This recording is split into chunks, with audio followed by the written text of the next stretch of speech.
오늘 빌립보서 4장 19절 20절 말씀, 나의 하나님 우리 아버지 라는 제목으로 하나님 말씀 나누겠습니다. 오늘 본문 말씀에 보면 이 사도 바울은 빌립보 교회에 보내는 이 편지를 마치면서 빌립보 교회 이제 성도들을 축복하는 그런 내용이 나옵니다. 19절 말씀 띄워주시고요. 19절 우리 다 같이 한 목소리로 다시 한번 읽어볼까요? 시작. 나의 하나님이 그리스도 예수 안에서 영광 가운데 그 풍성한 대로 너희 모든 쓸 것을 채우시리라. 아멘. 그냥 계속 띄워놓으시고요. 우리 정말 사도 바울처럼 우리 옆에 계신 분들하고 한번 이 말씀으로 축복했으면 좋겠어요. 저기 너희 대신에 옆에 있는 사람 이름을 넣어서 우리 옆에 계신 분들을 한번 바라보면서 다시 한번 축복하겠습니다. 시작. 나의 하나님이 그리스도 예수 안에서 영광 가운데 그 풍성한 대로 형제님의 쓸 것을 채우실 것입니다. 할렐루야. 네, 우리 한 번 더 왼쪽에 있는 사람 다시 한번 시작. 나의 하나님이 그리스도 예수 안에서 영광 가운데 그 풍성한 대로 자매님의 쓸 것을 채우실 것입니다. 아멘. 정말 우리가 방금 축복한 것처럼 우리 모든 형편과 사정 아시는 주님께서 우리 각자에게 필요한 모든 쓸 것을 채워주시기를 주님의 이름으로 축원합니다. 오늘 우리는 이 사도 바울이 빌립보 교회 성도들에게 마지막으로 이제 축복한 내용 하나하나 살펴보면서 빌립보서를 마치려고 하는데요. 19절에 이제 사도 바울이 가장 처음 말한 단어가 굉장히 중요합니다. 뭐라고 합니까? 띄워놓으시고요. 나의 하나님이 라고 얘기를 하고 있어요. 나의 하나님. 여러분에게 있어서 하나님은 어떤 하나님이십니까? 정말 여러분에게 있어서 하나님이 그 누구의 하나님이 아니라 바로 나의 하나님이다 라고 고백할 수 있습니까? 영어로 얘기하면 My God 이시죠. 나의 하나님이라는 고백은 우리가 뭐 하나님을 어떤 물건처럼 소유할 수 있다 그런 의미가 아니고 정말 매우 인격적인 고백, 그리고 매우 친밀한 사이에서만 할 수 있는 그 고백인 것이에요. 정말 퍼스널하고 굉장히 프라이빗한 그런 고백인 것입니다. 하나님이 그냥 전설 속에 막연한 누군가의 하나님이 아니고 지금 나의 하나님이시다. 이 고백을 과연 우리가 할 수 있는가? 굉장히 중요하다라는 것이에요. 정말 우리 2018년 5월 20일을 살아가고 있는 오늘 이 치열한 삶의 현장 가운데 살아가고 있는 우리에게 정말 여전히 살아계시고 나의 삶을 붙들어 주시고 계시고 나를 책임져 주시는 그 하나님, 그분이 바로 나의 하나님인가? 이 고백을 할 수 있겠는가? 너무나 중요한 것이죠. 특별히 모태신앙이신 분들, 정말 아버지 어머니가 말해준 그런 하나님이 아니라 정말 과연 그 하나님이 나의 하나님이신가? 내가 지금 이 자리에 나의 하나님 그분 앞에 서 있고 그분을 예배하고 그분의 임재 가운데 있는가? 굉장히 너무나 중요한 일인 것입니다. 과연 여러분 하나님 어떤 하나님이십니까? 정말 그분이 다른 누구의 하나님이 아니라 바로 나의 하나님 맞습니까? 나는 확실하게 그 하나님을 경험하고 나는 분명하게 그 하나님을 알고 있습니까? 그렇다면 정말 하나님 그분이 나의 하나님이 되셔서 나의 주인이 되시고 나의 왕이 되시고 나의 전부가 되시는 바로 그런 분이신가? 라고 묻고 있는 것이죠. 사도 바울은 정말 그랬던 것이에요. 사도 바울의 일생이 그랬습니다. 전에도 나눈 적이 있지만 사도 바울은 난지 8일 만에 할례를 받은 정통 유대인이고 히브리인 중에 히브리인이고 바리새인 중에 바리새인이에요. 당대 최고의 랍비였던 가말리알의 문화에서 공부했던 엘리트 중에 엘리트입니다. 자신은 누구보다 하나님을 잘 알고 있고 자신은 누구보다 하나님이 주신 율법대로 사는 사람이라고 생각했던 그런 사람이에요. 그런데 완전히 사도 바울의 인생에 있어서 반전이 일어난 것입니다. 내가 정말 하나님을 누구보다 잘 알고 있다고 생각했는데, 그리고 내가 누구보다도 하나님의 그 계명대로 율법대로 잘 살고 있는 사람이라고 생각했는데 내가 하나님을 제대로 알지 못하고 있었구나 라는 것을 그의 삶에 깨달은 것이죠. 여러분 한번 생각해 보십시오. 사도 바울 경우에 자기가 알고 있던 그 하나님 경우는 아마 구약에 등장하는 하나님이었을 것이에요. 구약에 등장하는 하나님은 어떤 하나님입니까? 우리가 뭐 전에 살펴본 민수기나 요즘 묵상하고 있는 뭐 신명기 이런 거 읽으시면서 여러분 떠오르는 그 하나님의 모습은 어떤 하나님이세요? 자세히 보지 못하고 얼핏 보면 이스라엘 백성들에게 마치 율법을 주고 그 율법대로 지키지 못하면 막 심판하시고 혼내고 막 무서운 그런 하나님이라고 생각하기가 쉬운 것이죠. 정말 하나부터 열까지 율법과 계명과 규칙을 만들어 놓고 이거 제대로 너희가 못 지키면 너희는 완전히 멸망을 당할 것이다 라고 인간들에게 온갖 저주와 멸망을 쏟아부으시는 그런 모든 게 불만족스럽고 못마땅한 표정으로 바라보시는 엄청 화가 나 있는 그런 하나님의 모습이었을 것이에요. 여러분 어떠십니까? 정말 하나님이 지금 여러분을 어떤 표정으로 바라보고 계실 것 같으세요? 여러분을 바라보면서 정말 환한 미소를 지으시면서 웃고 계실까요? 아니면 정말 여러분 바라보면서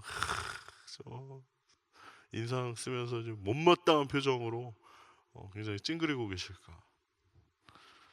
어떤 표정으로 바라보고 계실 것 같습니까? 이 사도 바울을 포함해서 오늘날 많은 분들이 하나님에 대해서 오해를 하고 계신 분들이 많습니다. 마치 하나님께서 인간들을 막 못살게 굴고 벌 내리고 심판하고 멸망하는 일을 막 즐겨 하시는 그런 무서운 하나님으로 하나님을 착각하고 있는 분들이 많다라는 것이죠. 어쩌면 사도 바울도 그랬을 것입니다. 사도 바울이 자신을 소개할 때 자신을 뭐라고 얘기했나요? 나는 바리새인 중에 바리새인이다 라고 얘기를 했는데, 여러분 바리새인이 어떤 사람들입니까?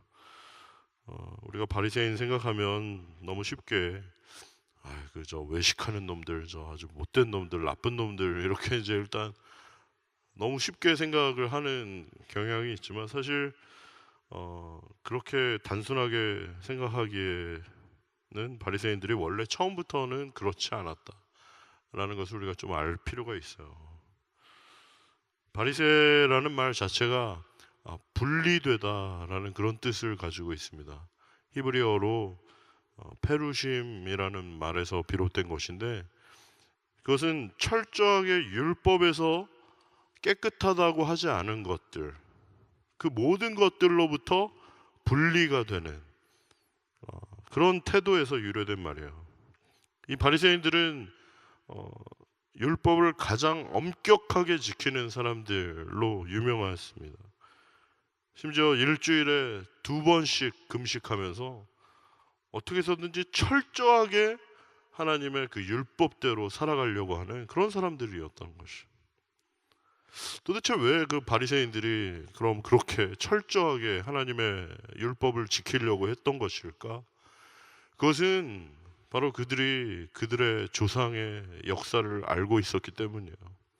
우리가 요즘 보고 있는 것처럼 그 신명기, 민수기, 그것이 바로 이스라엘의 역사인데, 거기에 보면 어떻습니까? 맨날 하나님께서 명령을 하시고 말씀을 주셨는데 그 말씀대로 살지 않고 불순종하고 그 계명을 지키지 않고 그 율법대로 살지 않아서 결국 하나님의 심판을 받게 되고 멸망당하는 그 악순환의 반복이었기 때문이에요.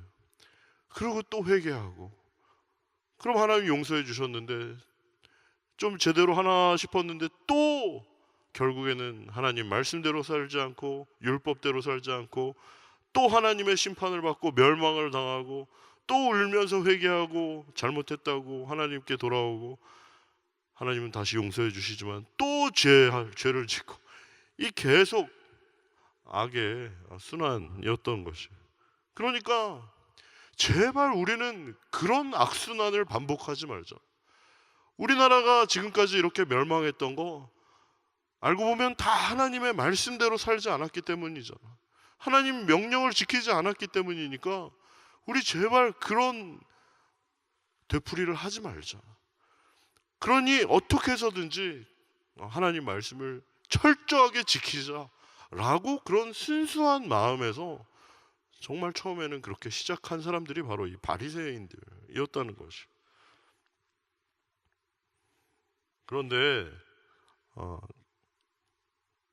그렇게 철저하게 하나님의 말씀을 지키기 원했던 그 명목 밑에 어쩌면 그들의 마음속엔 두려움이 있는 것이죠.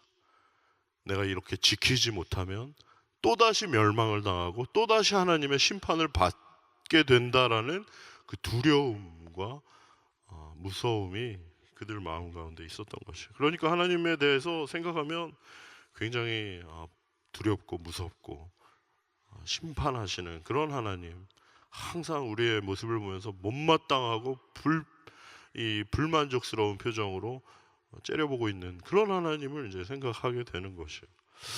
그런데 사도 바울이 그런 구약 속에 갇혀 있던 자신의 그 생각이 이게 완전히 내가 잘못 하나님을 알고 있었구나, 그것을 깨닫게 된 것이에요.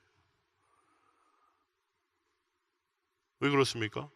하나님께서는 그렇게 심판만 하시고 분노하시고 막 멸망시키시려고만 하는 분이 아니라 요한복음 3장 16절에 있는 것처럼 하나님은 세상을 이처럼 사랑하신다. 그리고 어떻게 사랑하셔요? 이처럼 사랑하신 것이 그분의 독생자 예수 그리스도를 보내주시기까지 우리를 사랑하신 그 놀라운 사랑의 하나님이라는 것을 사도 바울은 깨닫게 된 것이에요. 다시 말하면 그들이 기다리고 있던 어떤 메시아, 언젠가 구원자가 나타나 우리 이스라엘 백성들을 구해줄 것이다 라고 했던 그 메시아가 바로 이미 오셨다라는 것이죠. 그분이 바로 예수 그리스도 그분이시고, 예수 그리스도 그분은 하나님의 아들이시고 하나님께서 우리에게 보내주신 그 구세주라는 것을 사도 바울이 그걸 알게 되고, 다메섹으로 가는 길에 그 빛 가운데 예수 그리스도를 만나 누구십니까? 라고 했을 때 나는 내가 핍박하는 예수다 라고 말씀하신 그 장면에서 완전히 예수 그리스도와 인격적인 경험을 하게 되면서 예수 그리스도와 정면으로 부딪히게 되면서 완전히 사도 바울이 그동안 내가 하나님에 대해서 알고 있던 것이 정말 잘못되어 있었구나, 내가 하나님을 제일 많이 알고 있다고 생각하고 하나님의 말씀대로 살고 있다고 생각했는데 그 하나님이 완전히 잘못된 모습의 하나님을 내가 알고 있었구나.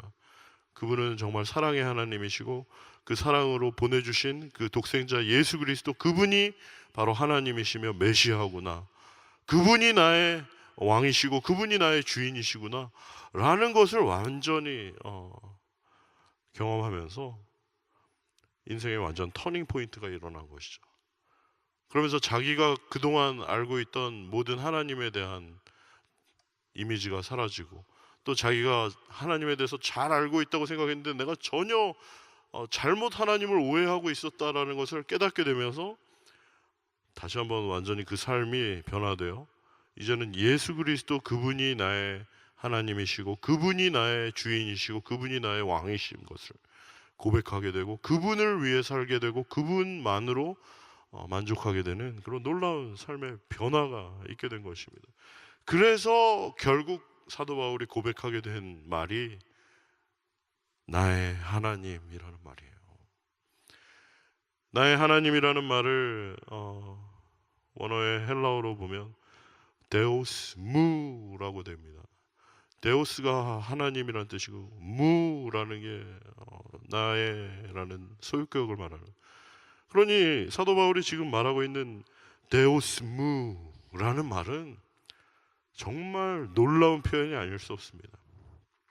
다른 사람들이 그렇게 얘기하는 것은 뭐 그렇게 얘기할 수 있겠다라고 할 수 있지만, 정말 바리새인 중에 바리새인이었던, 구약에 자기의 머리가 꽉 차 있던 하나님의 그 이미지가 완전히 가득했던 그 바리새인 중에 바리새인이었던 사도 바울이 이것을 벗어나 예수 그리스도 그분을 데오스무, 나의 하나님이라고 부를 수 있게 된 것은, 이것은 정말 쇼킹한 일이 아닐 수가 없는 거예요.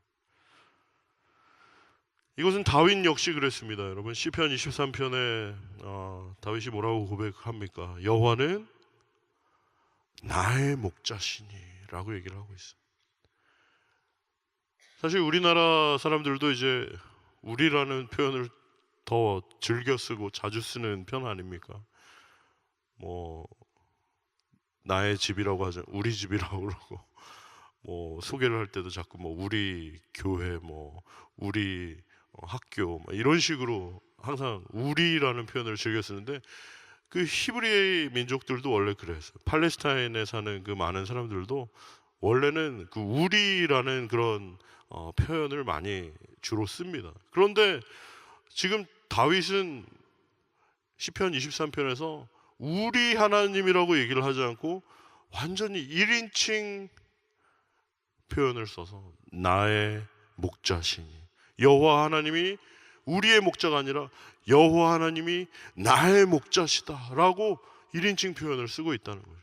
이것은 정말 드문 표현이고 찾아보기 어려운 표현이며, 그만큼 다윗이 하나님과의 친밀한, 정말 개인적인, 아주 퍼스널하고 프라이빗한 그런 자신의 삶을 책임져 주시고 인도하시는 그 유일하신 분이 하나님이시다라는 그 본인의 고백이 담겨 있는 그 표현이 바로 그 나의 목자시다라고 하는 거예요. 그러니 다윗이 나의 목자라고 하나님을 부르는 이유는 그렇기 때문에 나에게 부족함이 없다는 것이, 나는 만족하다는 것이에요. 오직 하나님 그분이 나의 목자가 되셔서 나의 삶을 붙들어 주시고 책임져 주시고 인도하시기 때문에 나는 그 어떤 것도 나에겐 필요가 없다. 그분 한 분만으로 나는 만족한다라고 고백할 수 있게 된 것이죠. 사랑하는 청년 여러분, 저와 여러분도 오늘 예배 가운데, 그리고 우리가 살아가는 매일 가운데 사도 바울과 다윗과 같은 고백을 할 수 있게 되기를 축원합니다. 온 우주 만물을 창조하신 여호와 하나님께서 그 누구의 하나님이 아니라 바로 나의 하나님이시라면 우리가 무엇을 걱정하고 무엇을 염려하고 무엇을 두려워할 필요가 있겠습니까? 모든 것을 아시고 모든 것이 가능하신 그 전지전능하신 여호와 하나님께서 바로 나의 목자가 되어 주신다면 우리가 무엇이 부족하고 무엇이 아쉬울 것이 있겠어요? 정말 그 놀라우신 하나님께서 나의 하나님이시다라는 고백이 오늘 이 자리 나의 마음 깊은 곳으로부터 우러나오게 될 때, 그 고백을 하나님께 드리게 될 때 하나님께서는 너무나 기뻐하시고 그것을 통해서 반드시 나의 인생을 붙들어 주시고 인도하시고 책임져 주시게 될 줄로 믿습니다. 오늘 이 자리에 예배 드릴 때 그 고백을 주님께 드릴 수 있길 바라요. 하나님은 나의 하나님이십니다. 하나님은 저의 목자가 되십니다. 저의 모든 상황과 형편하시고 저를 붙들어 주시고 책임져 주시고 인도하시는 분, 나를 살게 하시는 분 오직 하나님이 한 분뿐이십니다 라는 그 고백을 드리게 되는 오늘 이 자리 되기를 축원합니다. 그래서 사도 바울이 빌립보 교회 성도들에게 그렇게 축복한 것이에요. 나의 하나님이 그리스도 예수 안에서 영광 가운데 그 풍성한 대로 너희 모든 것을 쓸 것을 채우시리라. 할렐루야. 여러분, 하나님께서 우리에게 뭐가 필요한지 아실까요? 모르실까요? 한번 대답해 보세요. 하나님께서 우리에게 뭐가 필요한지 아실까요? 모르실까요? 예, 아십니다. 한 가지 더 질문하겠습니다. 하나님께서 우리에게 뭐가 필요한지 아실 뿐만 아니라 언제 필요한지도 아실까요? 모르실까요?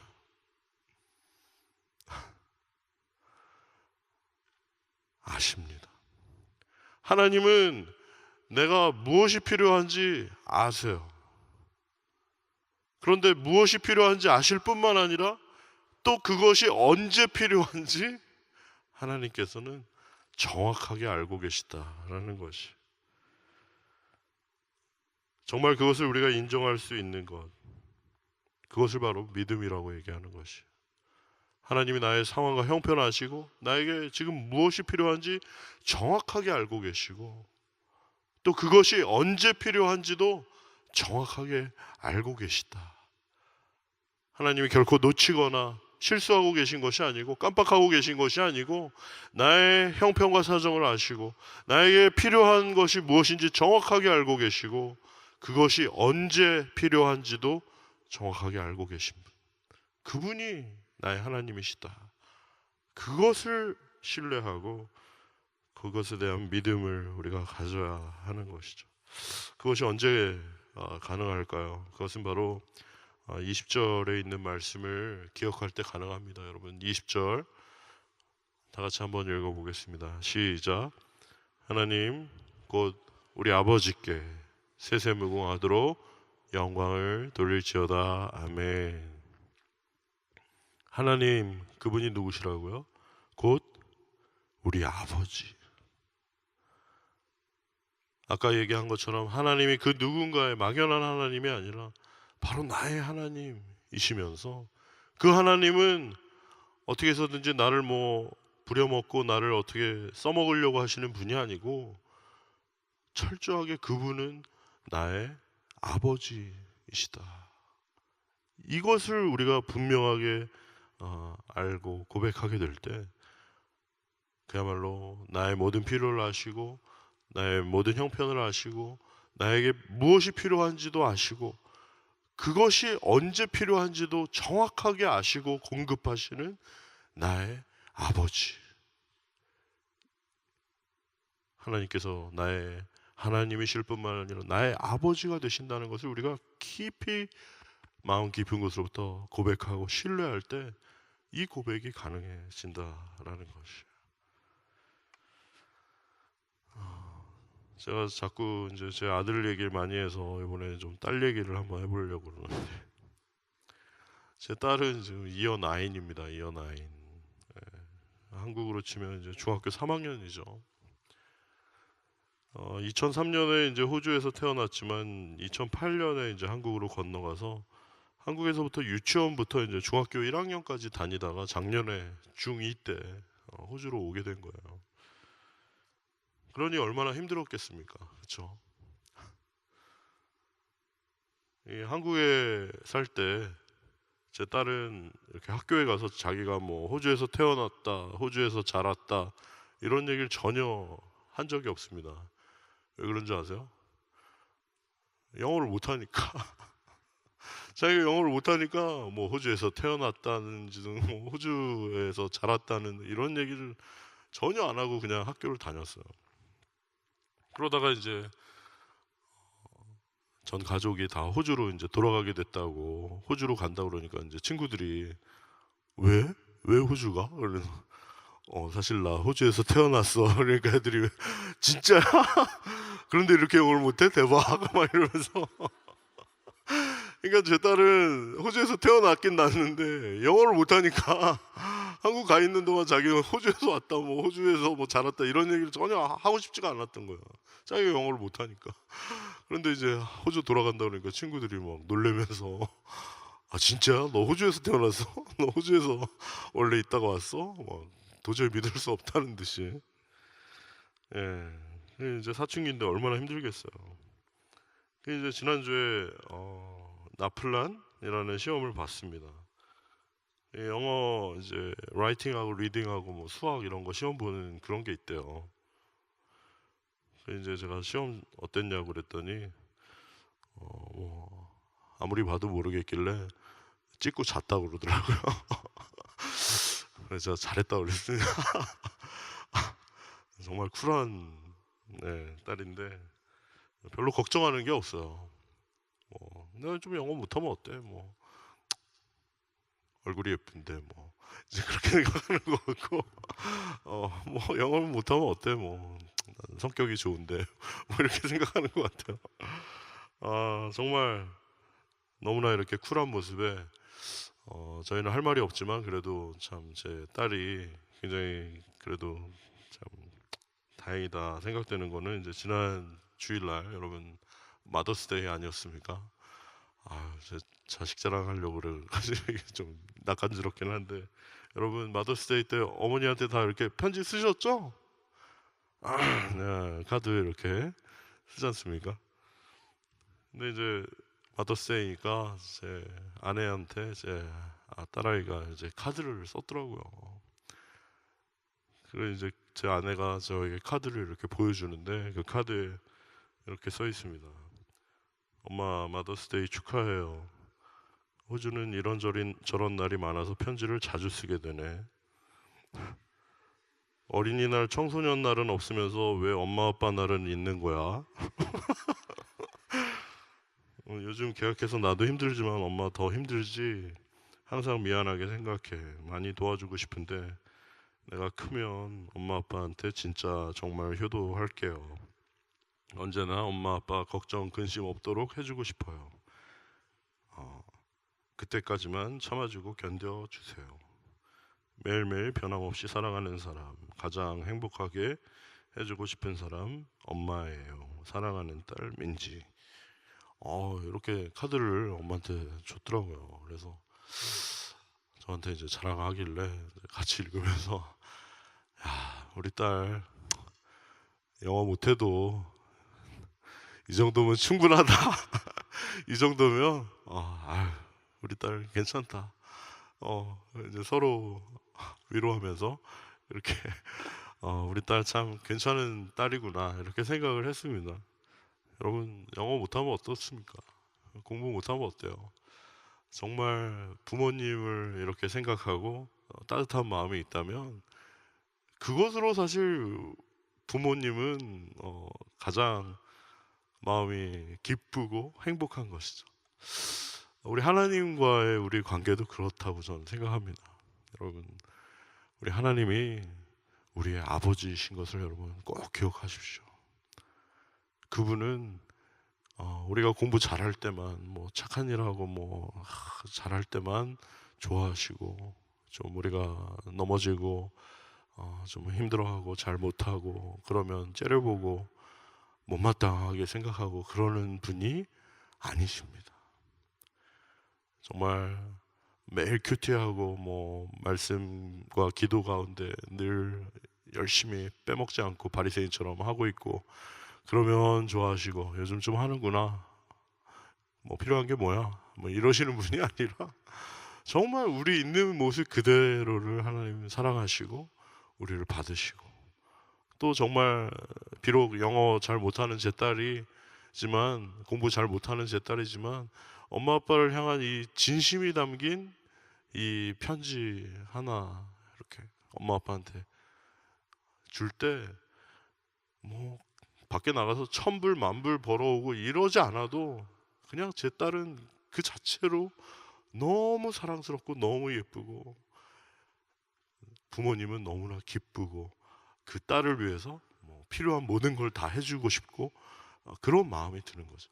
마찬가지로 우리 하나님도 우리가 오늘 예배 드리는 이 순간에 우리의 모습은 비록 연약하고 초라하고 아직도 여전히 하나님 말씀대로 잘 살아가지 못하는 연약한 자들이지만 그럼에도 불구하고 그분이 나의 아버지이심을 고백하고 정말 하나님 그분 한 분만으로 만족하고 하나님 한 분만으로 기뻐하고 하나님 한 분만으로 정말 감사하고 찬양하고 주님 앞에 엎드릴 때 우리 하나님께서는 그 어떤 것보다도 우리를 기뻐하시고 우리 있는 그대로 모습을 받으시고 우리의 모든 필요한 쓸 것 다 하시고 알맞은 때 알맞은 곳으로 하나님께서 채우시고 책임져 주시고 인도하시고 붙드시고 함께 하시는 놀라운 은혜 우리의 삶 가운데 경험되기를 주님의 이름으로 축원합니다.